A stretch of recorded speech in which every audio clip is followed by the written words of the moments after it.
Epictetus is one of the greatest Stoic philosophers of all time, and his journey to becoming a master in Stoicism is exceptional. Born in 50 AD, Epictetus was born into slavery and was serving a wealthy master, Epaphroditus, who served as a secretary to Nero, the Roman emperor at that time.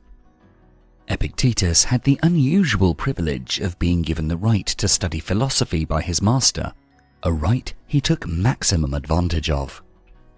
Epictetus devoured Stoicism quickly, and what stuck with him was how practical Stoicism is, and how it can truly help people alleviate their pain. According to the Stoics, everything around us operates through a web of cause and effect, resulting in the rational structure of the universe which they called logos. And while we may not have control over the events that affect us, we do have control over how we approach things. This was something Epictetus had the chance to study under one of the most influential Stoic philosophers, Musonius Rufus. From there, Epictetus dug deep into it, and when given his freedom, he pushed his learning until he became a teacher himself. Epictetus left us two main books: his most famous book, Discourses, and the Handbook, two books that served as a North Star for many Stoics who came after him, especially the great Marcus Aurelius.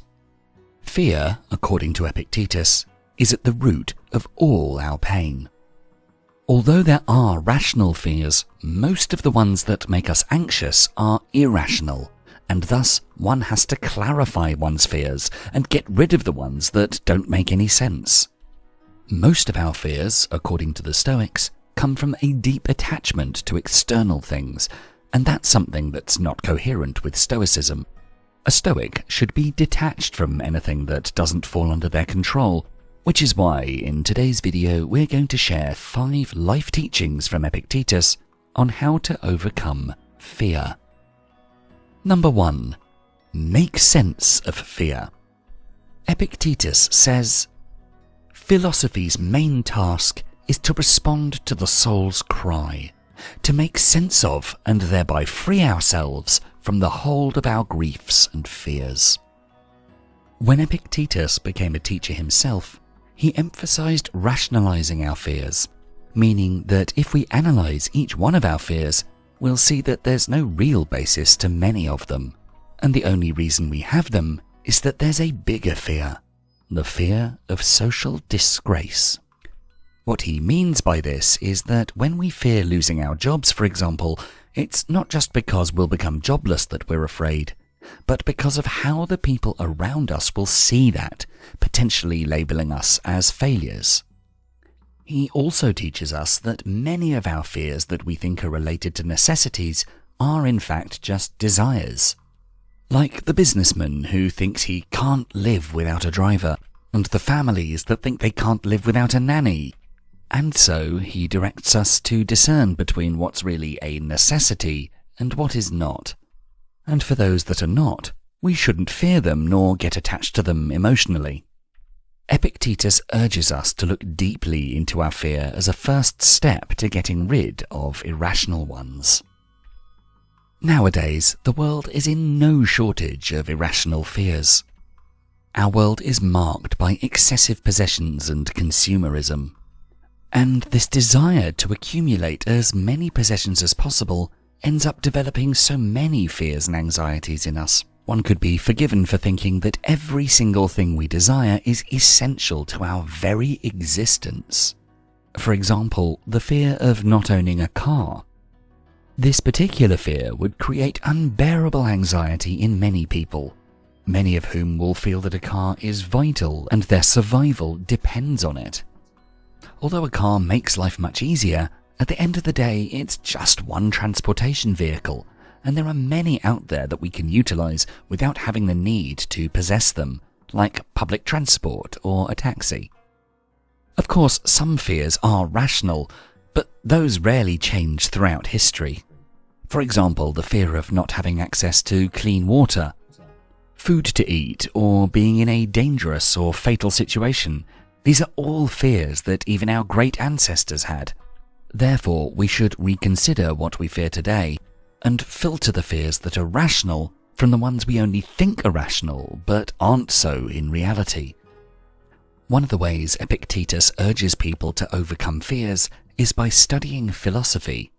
In Epictetus's case, philosophy is what made him reach such a high awareness of our fears and how to deal with them. Philosophy is a remedy to see life as it truly is. It empowers our minds. We become more prepared to discern between the things that deserve our thinking and things we should let go of. We become more aware of our fears and whether they're rational or irrational. One can also seek to make sense of one's fears by experimenting with those fears, like those who climb mountains specifically because they fear heights. Just make sure you analyze them well and see them for what they truly are from an objective lens. Always remember, if fear was an ocean, then you're a human being who can get out of the ocean, not a fish who swims endlessly in it. Number 2. Embrace life trials. According to Epictetus, we must be afraid of neither poverty, nor exile, nor imprisonment. Of fear itself only should we fear. Epictetus's teachings urge people to focus only on what's in their control and not give any external events any emotional attachment. For we have no power over those events, and they happen regardless of what we want or don't want. The principle of only focusing on what you can control is a cornerstone of Stoic philosophy, and this dichotomy of control is particularly true for fears. Most of the things that we fear today are completely out of our control. In Epictetus's case, the Emperor Domitian was irritated by the Stoics, and thus he exiled Epictetus and many other philosophers from Rome. However, since the ban decision was out of his control, he accepted it, went to another city, and proceeded with his teachings, perhaps with more belief in them. Life is full of surprises, so much so that that's a common expression today. But the problem with surprises is that they can be bad as well as good, and we can't prepare for them, otherwise they wouldn't be surprises. So what can we do? Should we live in fear? In a constant state of anxiety? That cannot be the answer. We should empower ourselves to embrace or at least accept the things we wished hadn't happened. If we can do that, it can trigger greatness within us. In Stoic philosophy, we call this amor fati, which means love of fate. Amor fati means accepting one's life entirely, with its good and bad, fortunate and unfortunate events, and embracing it all. For example, let's say you've been working on a project that you think has a lot of potential, but once you get your project out there, it doesn't get the reception you were hoping for. Although you tried so hard to overcome the difficulties, you came to the conclusion that, sadly, that idea isn't the right one. You've put blood, sweat and tears into this. You've reached out to people to invest in you, but you didn't get the returns you expected. Although it's been a great learning experience and you're happy with many aspects of your projects, the final reception is not something you have control over. You did everything you could and it didn't work. So why would you consider yourself a failure? Many great entrepreneurs failed more than they succeeded, and they kept going, because that's the human spirit. That is love of fate. When dealing with unfortunate events that don't fall under our control, one should either meet it with indifference or use it to one's own advantage and act accordingly, and only then can we find ourselves reaching greatness. Number 3. Believe in your ability to do wonders. Epictetus teaches us that unremarkable lives are marked by the fear of not looking capable when trying something new. Being born into slavery, the chance that Epictetus would be remembered as one of the greatest philosophers of all time was vanishingly slim. It was his master who gave him the chance to study philosophy. But who would have thought that Epictetus would become one of the masters of that very philosophy? Sure, Epictetus's motivation wasn't to be the greatest, but he definitely believed in his ability to deliver value and pursue knowledge. even if he was just a slave among sons of wealth and families of knowledge. Epictetus went against the odds, and with all the unparalleled hardships he faced, he became the greatest Stoic teacher in the Roman Empire, giving us an example to always believe in ourselves. If life had an unspoken synonym, don't fear other people's judgment. In the words of Epictetus, if you're tempted to look for outside approval, realize that you've compromised your own integrity. If you need a witness, be your own. Epictetus's era was one where there was a group of people called the Sophists, who go way back in time to ancient Greece, but maintained their presence throughout the ages. The Sophists were those intellectuals who knew how to go about things, debate, and were masters of rhetoric.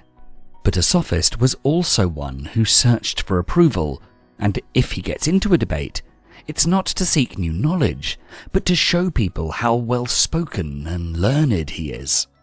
The difference between a Sophist and a Stoic intellectual is that a Sophist does it for the other to applaud him, and a Stoic does it for his own self, not worrying about others. And that is exactly what Epictetus wants from us. Being driven by others' approval only compromises us as human beings. As a matter of fact, when you're this obsessed, you'll fear exploring new things and new horizons to grow as a person, for the sole reason that it might hurt your reputation.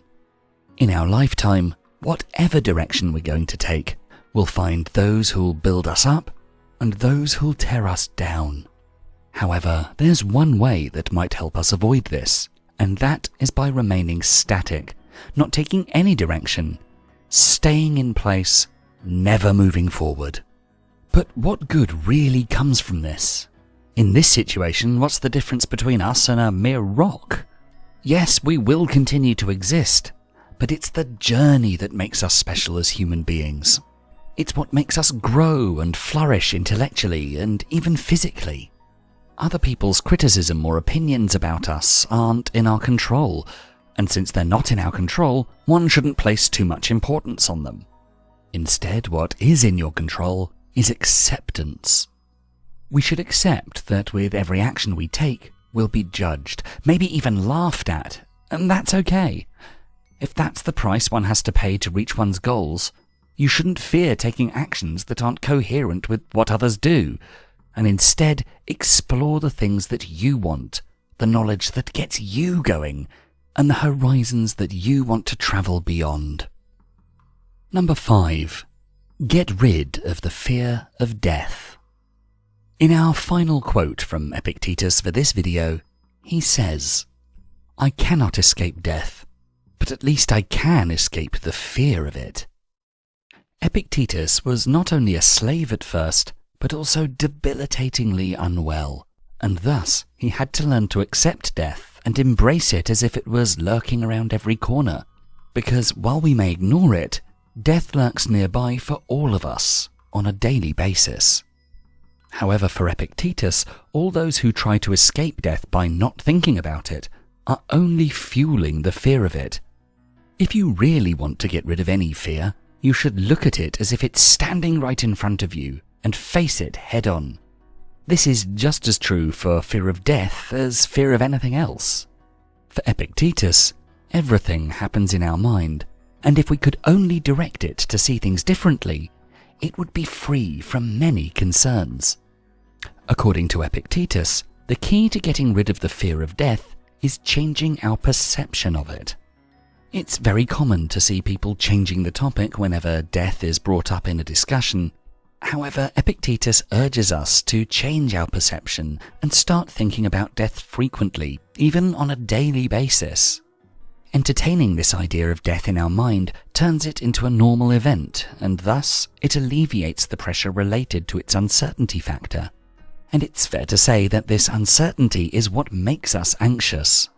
But it's essential to discuss death as you would any other topic, and not only reserve it for moments of grief and sadness. How we talk about it has consequences on how we perceive it. For example, Stoics perceive death as a reminder that our life is short and we should make the most out of it, living every single moment as if it's the last. There's a particular concept that talks about this, known as memento mori, which means remember that you have to die. And for the Stoics, the best thing you could do to enjoy your life is to remember death. Every morning when you wake up, ask yourself, if today was my last day, what would I be doing? This daily visualization about your death can impact your actions significantly. You'll start to look forward to maximizing and making every single hour, minute, and second count. And that's the power of remembering death. That's the wisdom behind memento mori. It's the freedom from fear of death that lets us explore our intellectual potential and thrive. And this freedom starts with just a mere change of perception. Fearing death will only prevent us from living, sleeping, and becoming who we could become. Fearing death will only stop us from thriving, growing, and enjoying the journey of life.